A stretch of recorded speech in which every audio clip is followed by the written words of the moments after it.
Assalamualaikum, nama saya Kamarah binti Abdul Karim, matrik nombor 274779, wakil daripada ahli kumpulan yang akan membuat pembentangan tugasan yang kita orang dah buat. So untuk tugasan ni kita orang dah pilih tajuk pengangguran. Okey, untuk pengenalan kepada tajuk yang kita orang pilih ni adalah isu pengangguran merupakan masalah yang perlu ditangani oleh negara bagi memastikan kesejahteraan golongan siswazah selepas graduate supaya mereka ni dapat pekerjaan sama ada dalam sektor swasta ataupun kerajaan. Seperti yang terkandung dalam satu laporan Bank Negara pada tahun 2016 yang diterbitkan pada 23 Mac 2017. Laporan menunjukkan bahawa pengangguran belia di Malaysia ni telah mencapai kadar 10.7% pada tahun 2015, iaitu meningkat 3 kali ganda daripada kadar pengangguran negara 3.1%. Separuh daripada jumlah pekerja yang menganggur tu adalah daripada golongan muda, walaupun sebenarnya golongan muda ni hanya mewakili 1/3% golongan tenaga kerja Malaysia. Jadi kadar pengangguran belia yang mempunyai pendidikan tinggi adalah 15.3% berbanding dengan yang tidak mempunyai pendidikan tinggi pada kadar 9.5% sahaja pada tahun 2015. Okey, untuk idea dan andaian. Yang pertama adalah kemungkinan kadar pengangguran siswazah meningkat kerana pihak syarikat meragui kredibiliti dan kebolehan siswazah baru. Yang kedua adalah kemungkinan kadar pengangguran di kalangan siswazah ni meningkat kerana sikap siswazah tu sendiri yang terlampau memilih pekerjaan. Siswazah terlampau memilih pekerjaan atau pekerjaan yang diorang rasa pekerjaan yang ditawarkan tu tak setaraf dengan kelulusan yang bukan bidang yang mereka belajar semasa di universiti. Jadi bila apa yang ditawarkan tu tak setaraf, jadi mereka lebih suka mengambil keputusan untuk menganggur di rumah sahaja. Maksudnya diorang nak elak daripada diorang akan rasa kalau diorang kerja dengan benda yang tak setaraf dengan diorang punya kelulusan, nanti orang akan mengumpat diorang, orang akan mengata diorang. Jadi sebenarnya bagi diorang rasa lebih baik dari menganggur selagi tak jumpa kerja yang sesuai. Sepatutnya benda ni perlu dibuang daripada minda siswazah kita lah, sebabnya bukan sahaja merugikan mereka tapi merugikan sektor ekonomi Malaysia juga sebenarnya. Okey, yang ketiga adalah kemungkinan kadar pengangguran meningkat akan menjejaskan pertumbuhan ekonomi. Pertumbuhan ekonomi sesebuah negara biasanya diikuti dengan kadar pengangguran yang lebih rendah. Namun, pertumbuhan ekonomi tidak semestinya mengurangkan jumlah pengangguran kerana hal demikian berlaku keadaan seperti wujud kemajuan teknologi di mana firma menggantikan tenaga manusia dengan mesin. Contoh yang mudah kita lihat adalah dekat kilang. Kebanyakan kilang-kilang lagi suka guna mesin daripada tenaga kerja manusia ataupun tenaga buruh sebab dia orang rasa mesin ni lagi laju dan lagi produktif untuk untuk keluarkan hasil yang dia orang perlukan. Maksudnya kalau guna tenaga buruh, dia orang dalam masa sehari dia orang boleh keluarkan 3,000, contohnya lah 3,000, tapi bila guna mesin benda tu akan jadi 5,000. Maksudnya mesin ni lagi laju. Jadi bila dia orang guna mesin, jadi ramai pekerja dibuang kerja sebab tenaga mereka sebenarnya sudah tidak diperlukan. Okey, analisa kemungkinan. Yang pertama, apakah cara untuk meyakinkan pihak majikan terhadap siswazah ataupun pelajar lepasan universiti?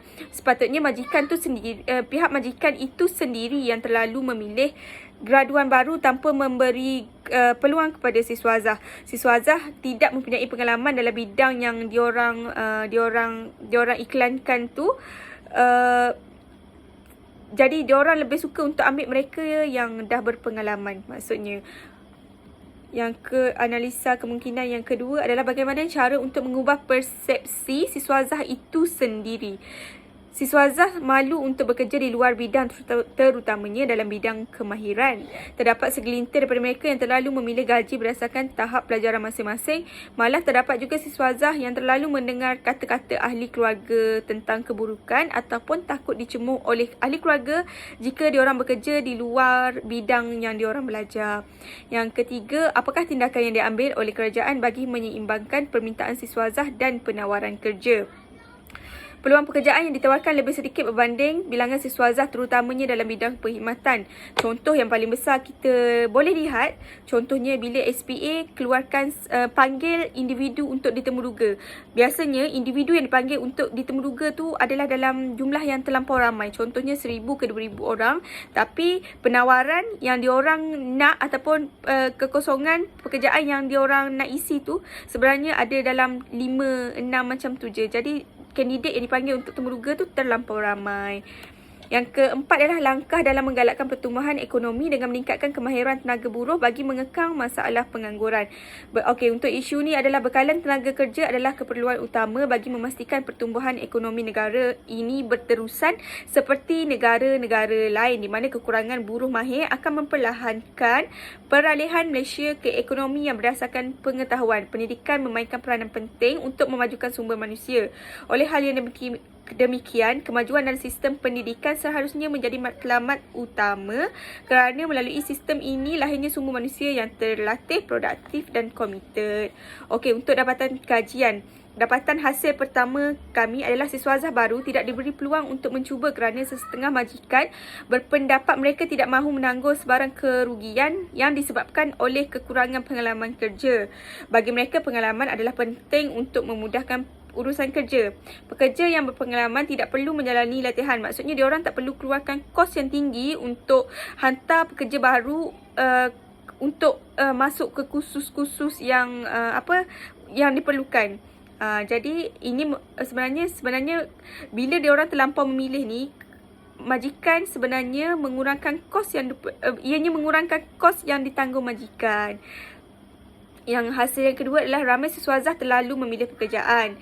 Hal yang demikian adalah kerana jawatan yang hendak dipohon mestilah jawatan yang tinggi dalam syarikat. Sebagai contoh, jawatan pengurus besar layak dengan mereka yang ada ijazah. Apabila tak ada kekosongan dalam jawatan tersebut, mereka lebih rela menjadi penganggur daripada melakukan kerja yang tak setaraf ataupun tak sepadan dengan ijazah yang mereka miliki. Hasil yang ketiga adalah kekurangan latihan industri yang disediakan oleh pihak berwajib tidak membantu graduan mengharungi cabaran-cabaran industri. Yang keempat adalah pertumbuhan ekonomi merupakan perkembangan dan peningkatan jumlah keluaran dalam kegiatan ekonomi. Benda ni maksudnya adalah berlakunya pertambahan barang dan perkhidmatan yang dikeluarkan oleh setengah negara berbanding dengan tahun sebelumnya. Jika kadar pertumbuhan ekonomi sesebuah negara bernilai positif, maka ia menunjukkan ekonomi negara tersebut sedang berkembang. Sebaliknya, jika kadar pertumbuhan ekonomi sesebuah negara bernilai negatif, maka ia menunjukkan ekonomi negara tersebut mengalami kemelesetan dan sedang meningkatkan kadar pengangguran yang tinggi dalam kalangan rakyat mereka. Okey, cadangan untuk hasil yang pertama. Pihak majikan seharusnya membuka peluang kepada siswazah baru untuk, maksudnya diorang buka peluang, bagi diorang peluang, tengok dulu kebolehan mereka. Maksudnya bagilah diorang masa, contohnya 2 bulan atau 3 bulan untuk lihat dulu diorang ni sebenarnya mampu tak untuk bekerja. Yang kedua, siswazah janganlah terlampau memilih pekerjaan berdasarkan bidang yang diceburi sahaja. Sepatutnya siswazah yang masih tak dapat kerja ni, mereka banyak benda yang mereka boleh buat. Contohnya sekarang ni terlampau banyak aplikasi online yang membantu mereka kalau mereka nak buat bisnes online. Yang ketiga, dan siswazah tersebut perlu berani mencari peluang lain untuk mengembangkan kemahiran yang sedia ada. Contohnya kalau siswazah tu dia ada kemahiran bertukang, dia cari sendiri peluang untuk dia orang buat benda tu. Hasil yang ketiga adalah pihak kerajaan digesa untuk membantu graduan meningkatkan kemahiran. Sektor industri digalakkan mengambil lebih ramai di kalangan graduan untuk sektor industri dan pada masa yang sama menyelesaikan masalah pengangguran. Hasil yang keempat adalah apabila pengangguran berlaku, ini bermakna akan berlaku pembaziran sumber yang ada. Hal yang demikian akan menyebabkan keupayaan sesebuah negara untuk menikmati pertumbuhan ekonomi dan ekonomi negara itu akan terbantuk. Seterusnya, pendapatan negara akan merosot. Jadi bila pendapatan negara merosot, taraf hidup masyarakat juga akan menurun. Jadi untuk penutup assignment kami adalah perseptif masyarakat yang melihat golongan berpendidikan tinggi sentiasa mempunyai peluang yang cerah sebenarnya salah. dan benda tu tak lagi diterima pakai dalam masa sekarang. Graduan juga harus bijak mengatur langkah memilih kehidupan masing-masing, jangan terlampau memilih pekerjaan. Yang ketiga, pihak majikan harus membuka minda dan mata untuk menerima pekerja baru dan golongan siswazah yang baru. Yang keempat adalah keadaan ekonomi akibat pasca pandemik sekarang ni diramalkan oleh pakar ekonomi telah menunjukkan unjuran yang negatif, bukan sahaja dekat Malaysia tapi di seluruh dunia ataupun secara globalnya benda tu menunjukkan penurunan. Itu je lah untuk assignment kami. Sekian, terima kasih.